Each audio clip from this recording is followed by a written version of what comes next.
What's up, folks? This is Nicholas Eidolon, welcoming you back to the dungeon again.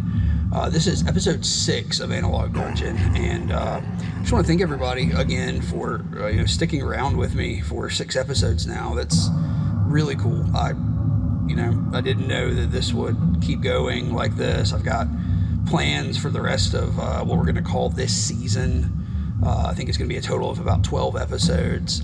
I've sort of got those plotted out, and I'm going to try to power through and get a lot of those recorded so we can make sure they all get out on time. But this is episode 6, and last episode number 5, we talked about some Lightfall Records releases, a lot of John Hartman's Dungeon Synth adjacent, electronic, ambient work.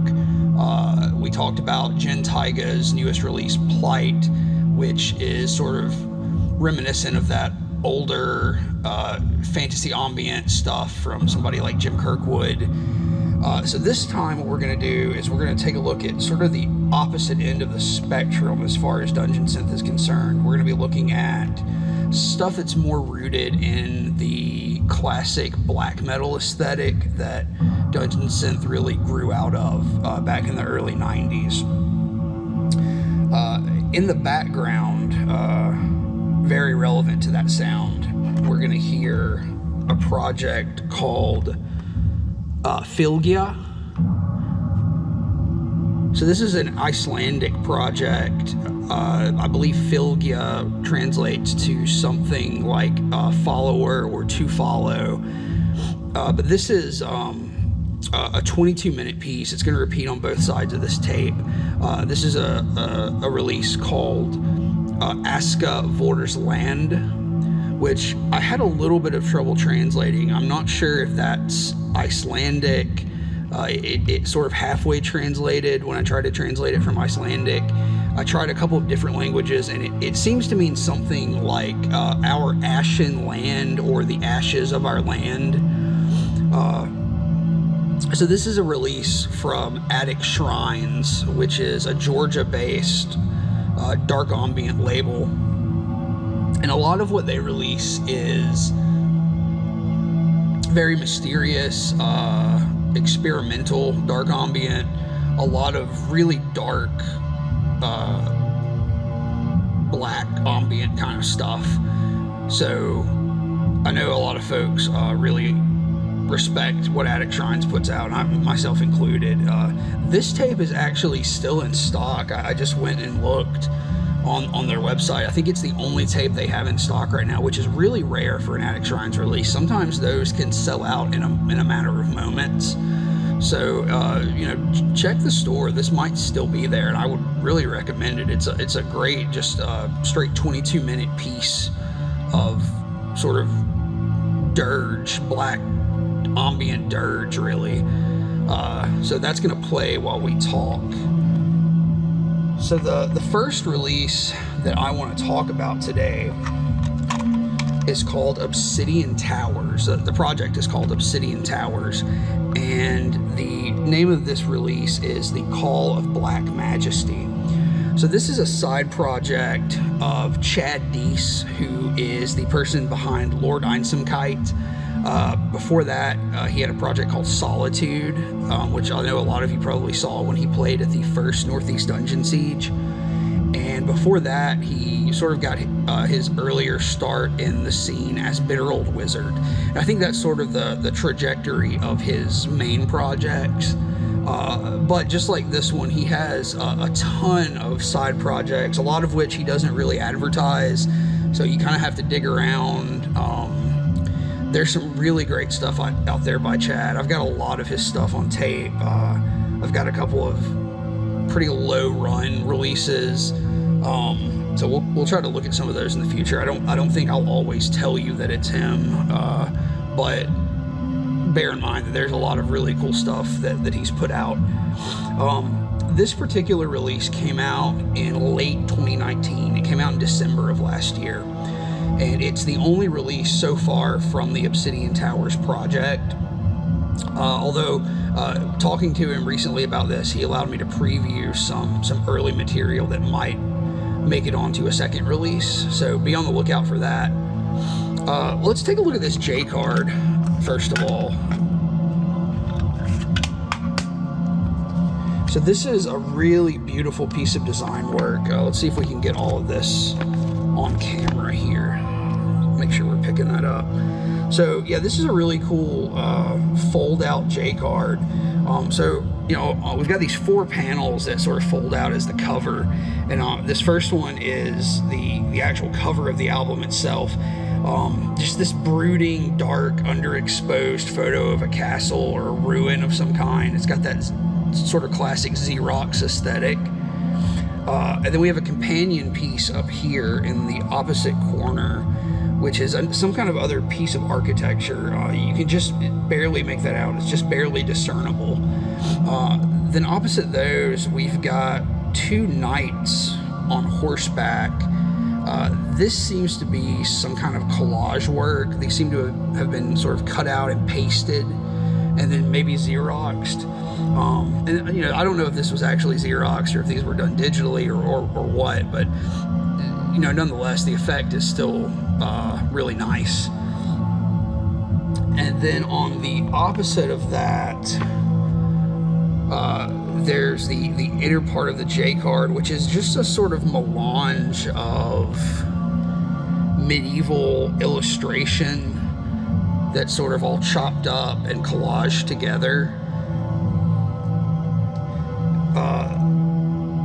A lot of it's very hard to discern, just like that front part. And then we've got this photograph of the artist here, which again, you can sort of barely make it out. It's a really cool photo. This hooded, black cloaked figure, sort of just negative space, basically holding what I think is a sword, but there's like a gleam on it that almost makes it look like a cross. So, you know, I know Chad's a huge fan of sort of keeping these aesthetic traditions alive from the early days of 90s black metal, and he does a really good job of it. And I think that's really what this album is about. So we've got some text here. We've got the title up here, The Call of Black Majesty, and you can see that it's The Call of Black Majesty Part 1 and The Call of Black Majesty Part 2. So that's 2 tracks. Altogether, this comes in at just over 20 minutes long. The first track is just over 12 minutes, and that second track is right around 8 minutes. See, under that, we've got some text that reads, recorded during the waxing crescent of a December 2019. Recorded with a Roland JP 8000 direct to tape, abandoning the will of mortality and succumbing solely to the Black Majesty. So this edition of the tape is from Murder on Ponce Records, and they are another Atlanta-based label specializing in black metal, noise, dark ambient. They do a good number of zines and printed material as well, and you can see by, you know, this J card that their design aesthetic for that printed material is pretty excellent. There was another pressing of this on tape from Resistant Soundscapes in Russia, and there's also a CD release forthcoming from Foreign Sounds. You can still pre-order that right now, and there's a vinyl release as well. This release is on a really nice green shell cassette, very nice printed adhesive labels. You can look at both sides of that. The whole package here is really just excellent. Fold this back up. So musically speaking, this is old school through and through. It's 2 long tracks recorded straight to tape. It captures that sort of timeless old school sound, that black metal rooted dungeon synth sound.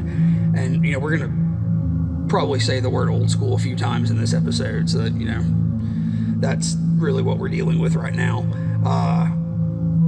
Both of these tracks are repetitive, droning. It comes off almost similar to an early Mortis song, like something off of a Song of a Long Forgotten Ghost.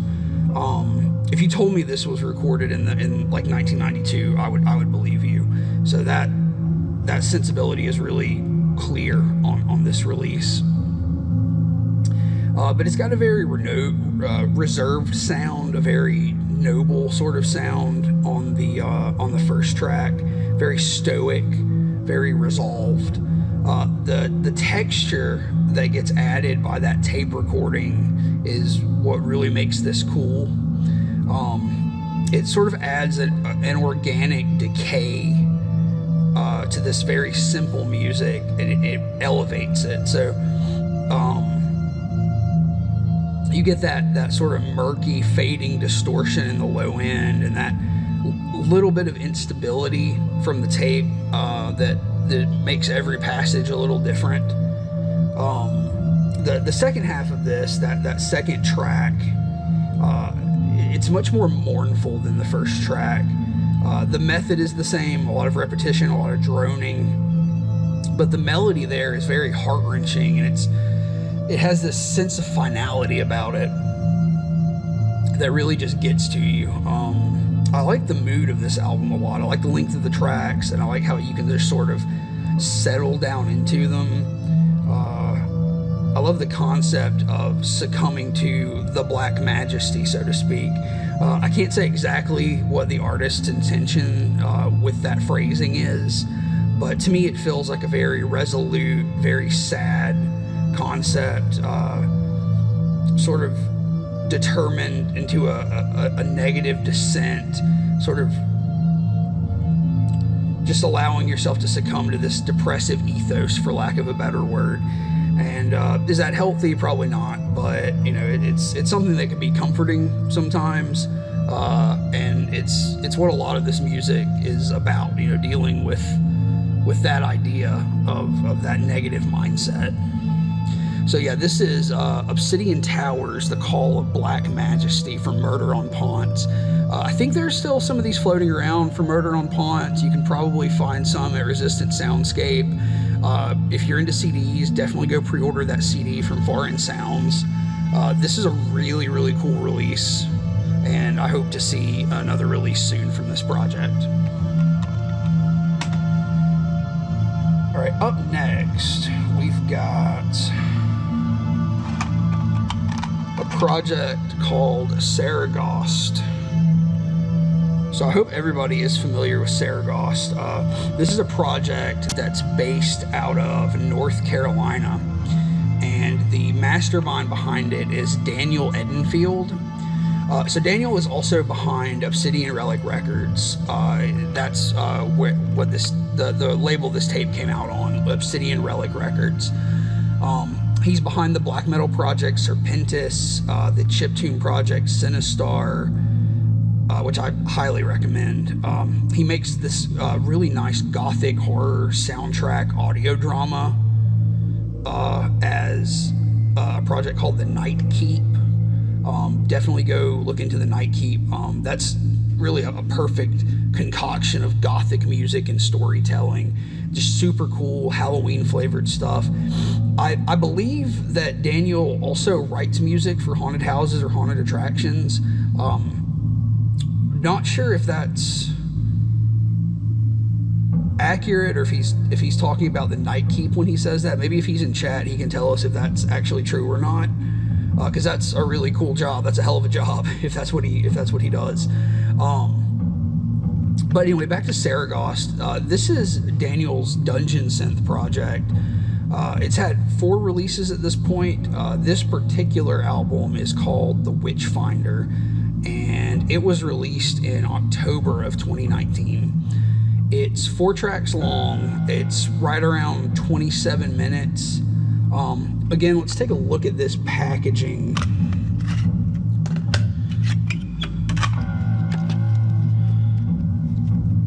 So on the cover, we've got a painting by the Baroque era painter Salvatore Rosa, who painted in the 17th century. This painting is called A Witch. And this is one of the earlier tapes from Obsidian Relic. You can see here that it's number 14 of 30.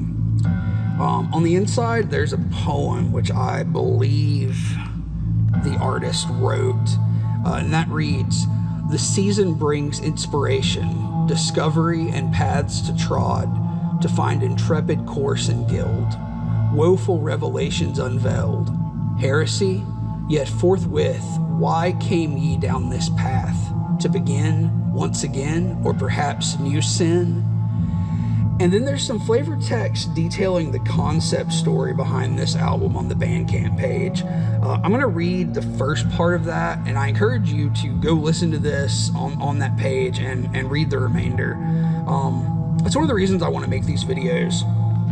So much work goes into sort of the behind the scenes on some of these releases. Seregost in particular is certainly an artist who sort of goes all out with his releases.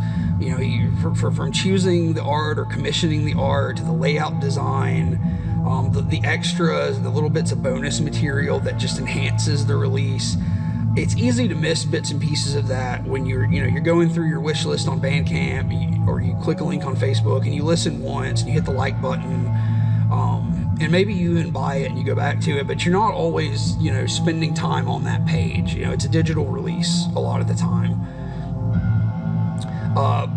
And the music is what's important. Like, don't get me wrong, that's the main thing we're here for.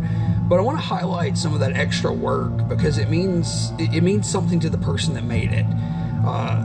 Somebody put it there for a reason. And with this genre, it may not even matter to that artist if no one else digs into it. This can be a very solitary genre. A lot of that extra stuff is sort of ritual, and it has a lot of personal meaning behind it. But it's always good when you make art and somebody else recognizes that stuff. So anyway, let's read the first part, just an excerpt from the fictional concept that you can find on that Bandcamp page. "Behold the dire sight of woven wood, its verdant spires reaching upward to the bleak sky. Just beyond the graying horizon, the green relents to the gnarled branches of the decaying forest, a malevolent blight that corrupts more of the forest with each passing year. No one knows just how deep the forest extends. No one has returned from within the bowels of the dreaded weald. No one knows where resides the lair of the witch." So we're set up there for a really cool conceptual piece involving a witch in the woods and a character who delves into those woods to confront that witch. Go check that out for yourself. Listen to the album. So this starts out with a 7-minute track called Lair of the Witch. This is a really beautiful intro, a very long, very beautiful intro with these expertly placed sound effects. You've got raven calls and footsteps that are like traipsing through woods, and you've got wolf howls.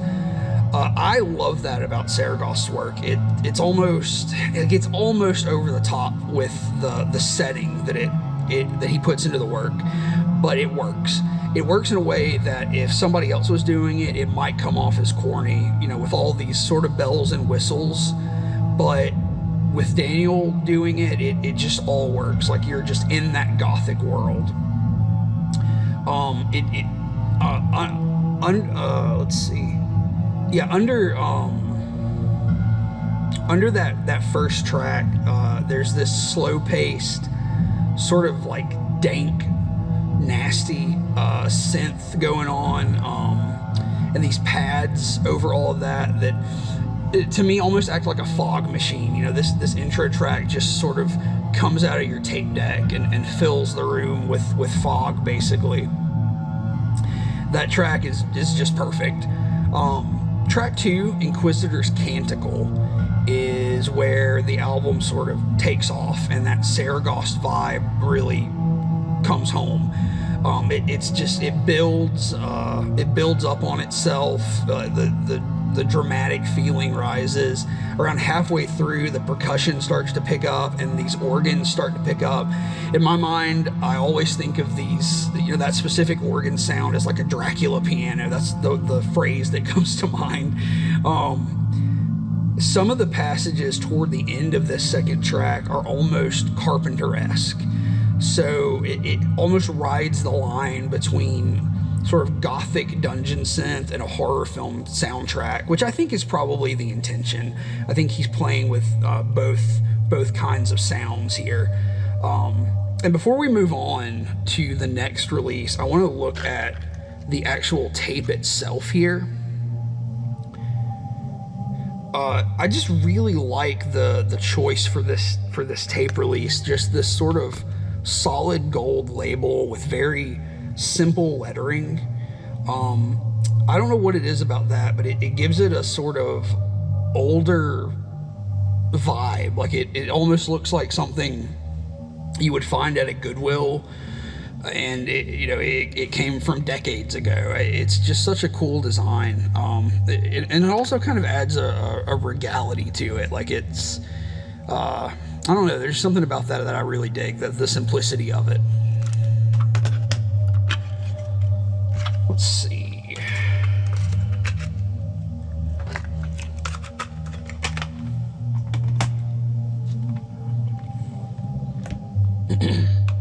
All right, up next, we've got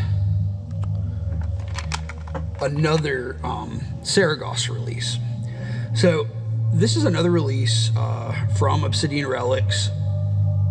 This is called Sinvla Carmina 2019, which I think basically is Latin that translates to singles. Individual songs seems to be the literal translation of that Latin phrase. This is a compilation that Daniel assembled and released in March of 2020 this year. This collects 6 tracks from various compilations, Shadow Lore compilations, and from the Dungeon Synth Cult compilations that Andrew from Dungeons Deep Record helped organize. This is a limited tape as well. It's 25 copies. Let's open this up. I have number 8 of 25 there, and it says, thanks to everyone for your support. You hold in your hands one of only 25 copies that will ever be made of these singles. So that's pretty cool that I was, able to grab one of these. I'm not sure what that piece of art on the cover is. It's sort of a painting of a moonlit cliff overlooking the ocean. We've got the Seregost logo, center of the spine, and a track listing there. I like the sort of quick, old school cassette design here with the squared off cover art, and then the album title, artist, and track listing underneath. You see that on a lot of older cassette releases. Oh shit, I've bumped my camera. It's all ruined now, folks. So anyway, we've got 6 tracks here from various compilations that Daniel was a part of. I believe all in 2019, maybe. There's a big range of tracks here. Track 1 is called Season of War. That comes from Shadow Lore Comp number 3. And this is what I would consider classic sort of top form Seregost. Like right out of the gate, it's got this urgent, epic, but epic in a dark, shadowy kind of way feel to it. It just builds on itself. There's choir sounds, there's drums, there's some fucking guitar in this track. It's a really badass listen. It's really exciting music, and that's what Seregost really excels at, is bringing this sort of dark, solitude ridden music to an exciting level. a lot of soundtrack feels in a lot of the Seregost stuff. If you saw Seregost live sets at either of this, either the Siege earlier this year or the Skirmish that he was part of more recently, I think you'll agree that it's just, you know, he's one of the most energetic, fun dungeon synth acts to watch. And I hope you saw the Skirmish act where he made his eyes glow, because that's fucking cool.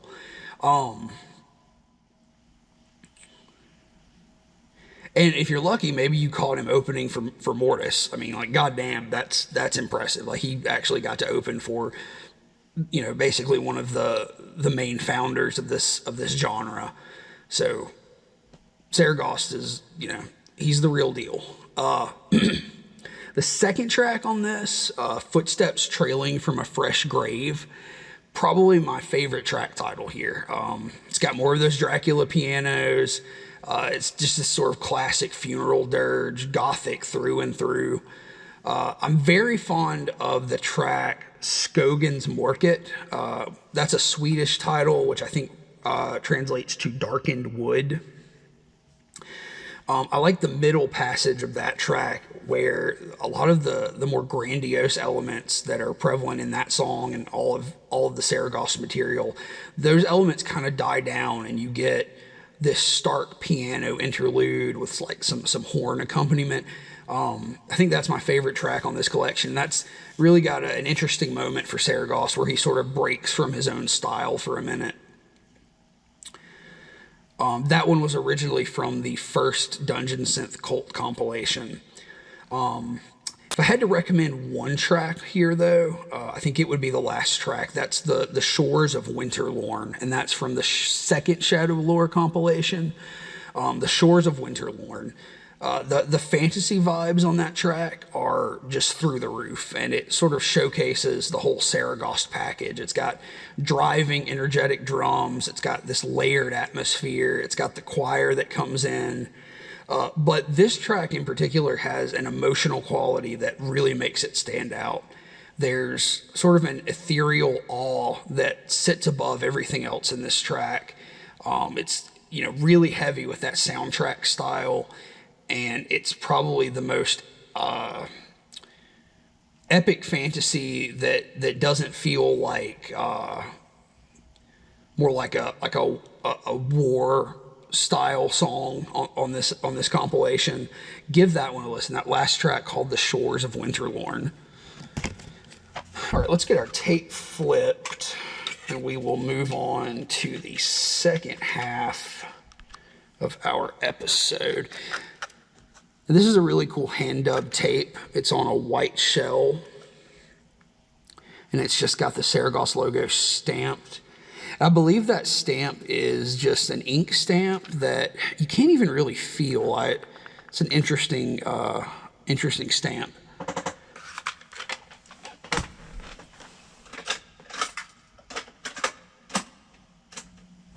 All right, tape is flipped. All right, this next one is a really big release. This next one we're talking about is Winterblood. So Winterblood is an Italian project that has been releasing music. On their Bandcamp page, it says since 1997. According to their Discogs page, their first album was actually released in 2008, but it also lists a compilation of archival material that I think is archival material from 1996 through, I think, maybe 2000, 2001. That's it's just a tape from, excuse me, a label called Werewolf Productions, but it doesn't have a release year attributed to it. If anybody knows anything else about that tape or how to get their hands on it, let me know, because I would be interested in hearing some of that earlier 90s stuff from Winterblood. I know a lot of their work is put out through Kunsthal Productions. That's out of Switzerland. That label also puts out a lot of the Passage to Hiver material, which the Winterblood project has a lot in common with, obviously, that winter aesthetic. Kunsthal may actually be operated by the person behind Paysage the Hiver. I'm sure somebody can clarify that. I inexplicably and very sadly don't own any Paysage the Hiver, so I should probably get on that and get some of that, because Paysage the Hiver is great fucking stuff. But back to this release. This is a double cassette from Canto Cryptico. Canto Cryptico, I'm fairly certain, is a US-based dark ambient label. I can't actually remember where their stuff comes from when I get it shipped to me. I do have a complete Canto Cryptico collection at this point, though, so expect more of those releases to show up in the future. They put out just incredibly stunning tapes. Their packaging, their presentation, it's probably some of the most interesting in the scene. I think their style and vision really stands up with somebody like Gondolin Records in terms of quality. This cover image, which is printed on really nice cardstock. I'm going to take this out.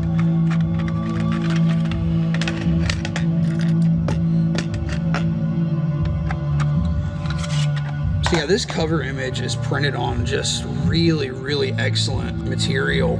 I wish you could feel like how quality this paper is. But this is an image by W. Graham Robertson, who was an English painter who worked in the late 19th century into the mid 20th century. I believe there are several Winterblood albums that actually utilize his artwork. And this is probably one of the most beautiful tapes in my collection. You know, the size of this double case with the art is really stunning. If we look on the inside, we can see that I have number 44 of 70 released by Canto Cryptico. There's a smaller illustration on the inside here.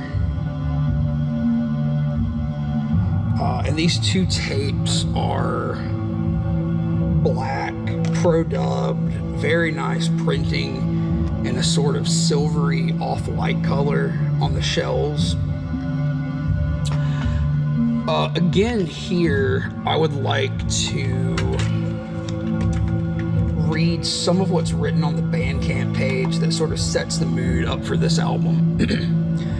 The forces of the shadow speak in riddles that challenge reason. Warning signs and omens had warned me. In the silence of this icy night, a spell forces me to wander in the ancient forests, where I perceive an otherworldly world, the connection with a non-human force. A supernatural melody penetrates these terrible black woods, a sound that scourges my mind. I perceive it as a symbol of a tremendous hidden secret.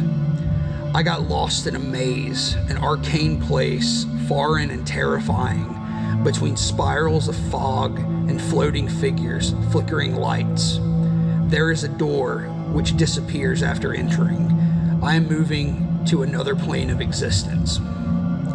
So if you can't get excited about a release with that kind of flavor text behind it, then I don't know what you're doing here. That's fucking amazing. That's just exactly the kind of shit that I dig. So this release is a trilogy of pieces called Waldeinsamkeit. What does that mean? I don't seem to have made a note about that. Let's do some live Googling and find out what that means. I know I looked it up, and it's got something to do with the woods. We are Googling now, live on camera. Well, not on camera, off camera, but we are Googling. This is the part of the episode where I make fun of myself in chat on Twitch for not being as prepared as I should have been. Everybody tell future Eidolon to not be so hard on himself. He's doing the best he can. So that means solitude of the forest. Waldeinsamkeit means solitude of the forest. Excellent title. So right, this is a trilogy of pieces divided into chapters, noted in the track listing. Chapter 1 is covered on the first tape, and it comes in at just over an hour long. And then chapter 2 and 3 are on the second tape. Both are right around 30 minutes in length. So this is a massive piece of music. This is over 2 hours of just winter synth soundscape. The music itself is described on the Bandcamp page as minimalist and monotonous. And that's the perfect summary. And, you know, monotonous is not a negative thing there.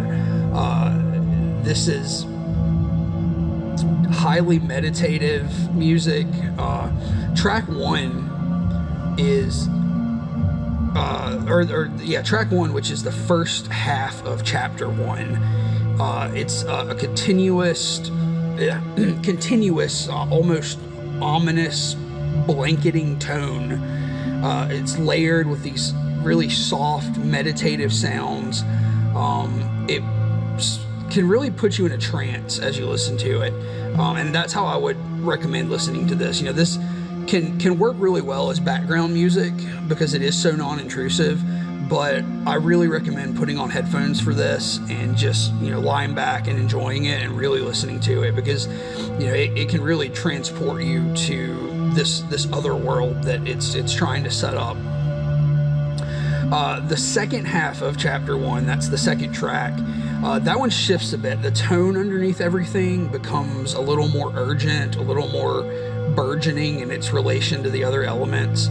And those other elements, they're sparse, they're subdued, there's a mournful kind of wondrousness to it, a sort of sad curiosity that sort of encapsulates the strangeness in that concept that we read about earlier of like falling into another world, this like snowy, endless winter realm.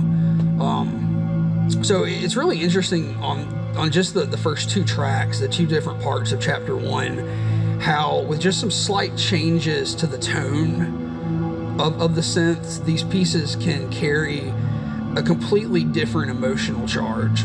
That's just really strong songwriting.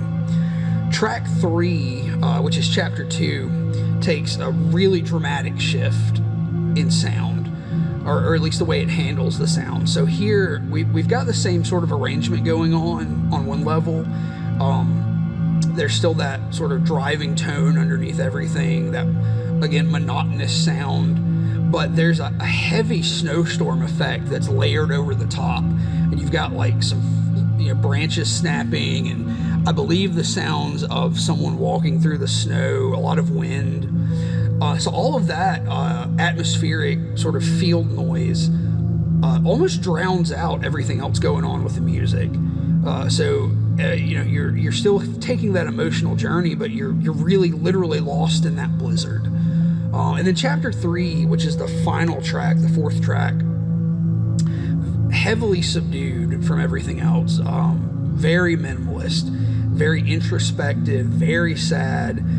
It does start to pick up about halfway through. Some percussion comes in that sort of changes the emotions to something maybe a little more hopeful, a little cautiously hopeful. But still, we're sort of trudging through this endless winter, but we're not giving up, I think, is the sort of the mood of that track, you know, going on even though you don't know maybe where you're going. I love this release. Winterblood's one of my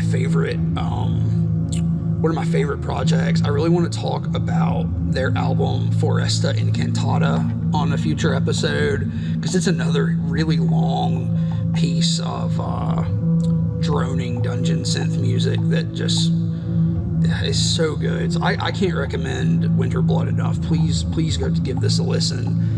And they've got a lot of releases on vinyl now. I know they do a ton of CD releases. So if you're into vinyl and CD, definitely grab those. I'm not sure if there are any cassette releases of their work in stock right now, but hopefully we'll see some new stuff from Canto Cryptico soon with Winterblood. Let's take one more look at those really beautiful cassettes. I love that design work. I love the snow. Just that simple snow illustration on either side. We've got the Canto Cryptico logo there. Really beautiful stuff.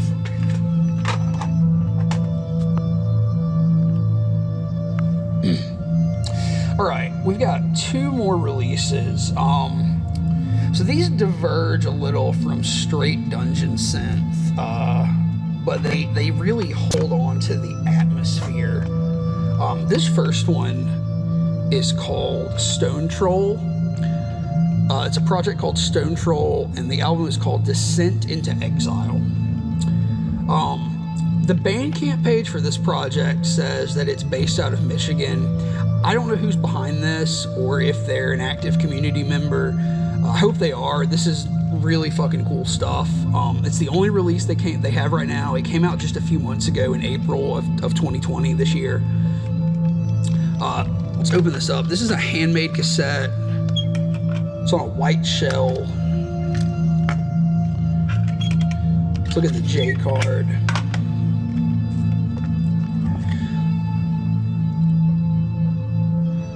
As you can see on the cover here, or maybe you can see, again, this is pretty dark, but there is just a screen cap from Diablo 1 on the cover of this. On the inside of the J card, there is an illustration that's really not ringing any bells to me. I don't know what that illustration is. And then we've just got the track listing there. So, oh, also on the inside, I don't know, can you make that out there? Yeah, so I gotta quit hitting the camera. I've got the number 30 written right there. I'm assuming that's the number of this tape, but the Bandcamp page actually lists this as being released in an edition of 20, so I don't really know what's going on there. I don't know if that's a typo or if the Bandcamp page has a typo. If anybody else picked this up, let me know what number you got. So on the Bandcamp, you can read a list of influences for this album, including Diablo 1, Ultima Underworld, Gauntlet, also the Sword of Shannara novel series. So it's directly influenced by fantasy media, specifically RPGs, dungeon crawlers. There's also some text there that is actually read aloud in the first track. The first track is called An Elder's Summons. So that's basically a call to adventure in a really distorted electronic voice like you would get, you know, when you're booting up an old computer game. It's got that sort of Stephen Hawking robot voice. And after you hear that, you might be prepared for something that's sort of heavy with electronics, maybe some chiptune or something that's, you know, based on that intro, based on the influences, that's really video game music inspired. That's not what you really get here at all. This is a very dark, moody, atmospheric album. Track 3, for instance, is called The Halls Reek of Darkness. And it's just this stark, plucked string over eerie, shadowy ambience, dark underground stuff. So it's very rooted in that sound rather than a video game electronic sound. Very low energy stuff. So this is really cool because it's somebody who's pulling the atmosphere and the emotional feeling out of those games, but they're not pulling any of the actual sonic aesthetic out of those older computer games and stuff with like the chiptune music. So that's pretty cool. This is a quick listen. It's under 20 minutes. Go wishlist this. Check it out when you can. It's really worth your time. I don't know if this is a one-off from somebody or if this is something that, you know, we might see some more releases from. I'm very glad to own this. So, you know, if anybody knows who's behind this or if you are behind this, let me know if you've got more stuff planned, because I think this is fantastic. This is really great. And before we move on from this, let's talk about extras, because that's a huge thing in the dungeon synth scene. You know, you get extras with a lot of physical copies, all that extra shit. You get incense and pins, some dice, or, you know, like HDK out of Italy, they like to do like whole games sometimes with dice and little, I know I've got one from them that has like a game board, and then it has pins that have character portraits on them, and it has a whole RPG game you can play. So I was surprised with this one, pleasantly surprised, because I think it's cool. When I opened the package, let me grab this. But yeah, I opened this package and got just a bunch of bones just fucking fell out of the package. So that's pretty cool. I don't know what kind of bones these are. It looks like some vertebrae, maybe some kind of small animal leg bone that snapped in half. So I don't know where these came from. I don't know what animal they are, but that's cool as fuck for your Dark Ambient release. Just send more bones. Send more bones with your packages, folks. That's the way to do it. All right, now let's move on to our last release. This is certainly one that I think some black metal fans are gonna like. This is a release from a project called Coffinweaver, and the album is called Sombre Passage. This is another short release. This is a UK-based project from the same person behind, and I hope I say this right, Sukagogoi, I believe is the name of that other larger project that they have. This project is sort of the same theme genre of that project. Very black ambient, dark, horror themed stuff. This came out in late December of 2019, and it was released by a label called Asylum Tenebris, which seems to be a label that specializes in sort of that surreal, frightening brand of black metal and dark ambient. I got a nice little package from them recently, so we'll go over more of those soon. A lot of that stuff's more on the black metal side, whereas this one is just straight ambient. But this is a hand-dubbed tape, and it's got like these cut-out DIY style labels on the cassette. So it's literally just paper that's been cut out and pasted onto the cassette. And then the J card, you probably aren't going to be able to see the cover very well. It's a very dark photo. You can just barely make that out. But it's got somebody sitting at a piano there. On the inside, we have the track listing with some sort of ghostly spectral photography. And then here we've got a photograph of the artist whose moniker here is Cryptergeist. And then on the inside of the J card, it's all black, except for right here, we can see that this is number 17 of 33. So this is 4 tracks of really just audible terror. It's super unsettling stuff. There's a recurring use. I think one of my favorite sounds on this, in fact, is the recurring use of what I think is a microphone that's just being bumped and jostled. So you get that bassy, muffled rumble when someone like hits a live mic.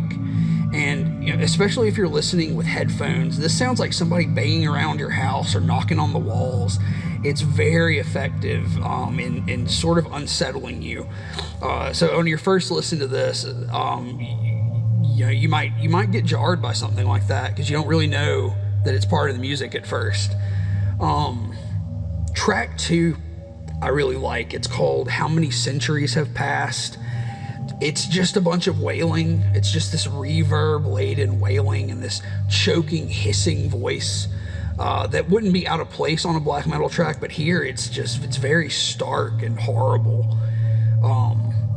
Track 3 and 4 probably have the most musicality. There's some nice piano and synth work on those, but again, it's sort of drowned out by the sound effect elements that are just there to really put you in a sort of a fearful state of mind. So go check this out, and go check out the other Sukagogoi stuff from this artist. Ardetha Records, I know, put out a release of theirs called The Elegance of Ectoplasms, and Asylum Tenebris has some other splits with that project. But if you like unsettling, dark ambient stuff, this Coffinweaver tape is some of the best I've ever heard. It's truly frightening. Alright, so that's been our rundown on some... Yeah, let's drop all of our all of our tapes. That's been our rundown today on some of the more traditional dungeon synth stuff you can get right now. We'll do some more episodes in the future that sort of focus on maybe some older projects. Don't forget to check out Fylgja from Iceland on Attic Shrines. And I'm going to sign off now, and I will see you next time on Analog Dungeon. Thanks, guys.